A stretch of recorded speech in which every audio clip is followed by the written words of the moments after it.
Department of Social Work, CBLU, Bhiwani. My seminar topic is overall development of personality, यानी व्यक्तित्व का समग्र विकास। जैसा कि हम सब जानते हैं, गांधी जी बहुत बड़े बुद्धिजीवी थे और किसी भी क्षेत्र में उनके विचारों की गहराई को प्रस्तुत करना पूरी तरह से असंभव कार्य है। वे अपने जीवन काल में एक साथ बैरिस्टर, कर्मठ कार्यकर्ता, राजनीतिक नेता, सामाजिक धार्मिक सुधारक, दार्शनिक, लेखक, शिक्षाविद और भी बहुत कुछ थे। इन सब में से राजनेता के रूप में उनकी हैसियत शायद सबसे बड़ी मानी जाती है। इसका श्रेय शिक्षा और कौशल के क्षेत्र में उनके योगदान को दिया जाना चाहिए, लेकिन अक्सर ऐसा नहीं होता है। Simple but pioneering. In order to understand any point of view, especially a scholar like Gandhi, it is necessary to understand the values that he has created by adopting such a personality. He taught us man is neither intelligent nor animal-like nor heart or soul. It is such a transformative step of education and character building that form the basic of his writing on the subject. सरल लेकिन पथप्रदर्शक। किसी भी दृष्टिकोण से गांधी जी जैसे प्रकांड विद्वान को समझने के लिए उनके मूल्यों को समझना आवश्यक है, जिन्हें अपनाकर उन्होंने इस प्रकार के व्यक्तित्व का निर्माण किया। उन्होंने हमें सिखाया कि मनुष्य ना तो केवल बुद्धिमान है, ना ही पशु समान है और ना ही हृदय या आत्मा है। यह शिक्षा और चरित्र निर्माण पर एक ऐसा परिवर्तनकारी कदम है जो इस विषय पर उनके लेखन का आधार बनता है। Another notable aspect of Gandhiji's theory of education is to have respect for manual labor and to have a sense of respect of mastering such work. Even the so-called elite cannot deny the fact that to be self-reliant, it is necessary to have such practical knowledge, including cleanliness. Gandhi ji के शिक्षा के सिद्धांत का एक और उल्लेखनीय पहलू शारीरिक श्रम के प्रति सम्मान और इस तरह के काम में माहिर होने के लिए सम्मान की भावना रखना है।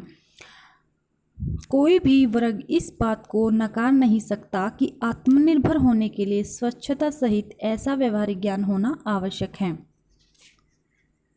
New India, new training. To understand Gandhiji's new education और new training, we can refer to his ardent disciple Acharya Vinoba Bhave, one of the greatest Gandhians of all time. He said that the core point of the new training lies in learning and bridging the gap between knowledge and work. Nai Talim is not just a scheme for education, but it is a part of the overall value system of Satyagraha as a means to end with Swaraj and achieve it. He dreamed of society where power was not distributed hierarchically, but it to empower and protect every individual. नया भारत, नई तालीम। गांधी जी की नई शिक्षा या नई तालीम को समझने के लिए हम अब तक के सबसे महान गांधीवादियों में से एक, उनके उत्साही शिष्य आचार्य विनोबा भावे का उल्लेख कर सकते हैं। उन्होंने कहा कि नई तालीम का मूल बिंदु सीखने तथा सिखाने, ज्ञान और काम के बीच के अंतर को दूर करने में निहित है। नई तालीम केवल शिक्षा के लिए एक योजना नहीं, बल्कि यह स्वराज के साथ अंत और इसे प्राप्त करने के साधन के रूप में सत्याग्रह की समग्र मूल प्रणाली का एक हिस्सा है। उन्होंने एक ऐसे समाज का सपना देखा था जहां सत्ता का बंटवारा पदानुक्रमित रूप से नहीं किया जाता, बल्कि प्रत्येक व्यक्ति को सशक्त बनाने और उसकी रक्षा करने के लिए किया जाता है।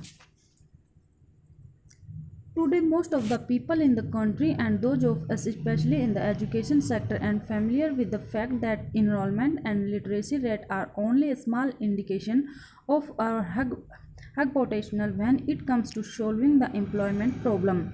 See comes, but being is visionary, Gandhiji understood this problem and raised the question that if literacy does not develop personality, then what it is use? आज देश में अधिकतर लोग, हम में से वे जो विशेष रूप से शिक्षा क्षेत्र में हैं, इस तथ्य से परिचित हैं कि नामांकन और साक्षरता दर उसी समय बड़ी संभावनाओं का एक छोटा सा संकेत मात्र होता है जब रोजगार की समस्या को हल करने की बात आती है। लेकिन एक दूरदर्शी व्यक्ति होने के नाते गांधी जी ने इस समस्या को समझा और सवाल उठाया कि साक्षरता से यदि व्यक्तित्व का विकास नहीं होता है तो उसका उपयोग ही क्या है। Another evil of the Indian education system is that it impasses rote. It deprives a child of opportunities to develop his critical thinking and his multifaceted personality. We focus heavily on the literacy aspect in education while other practical aspects are ignored. However, some schools are now becoming aware of activity-based learning. The principle of learning while doing activities is an important component of Gandhiji's new training.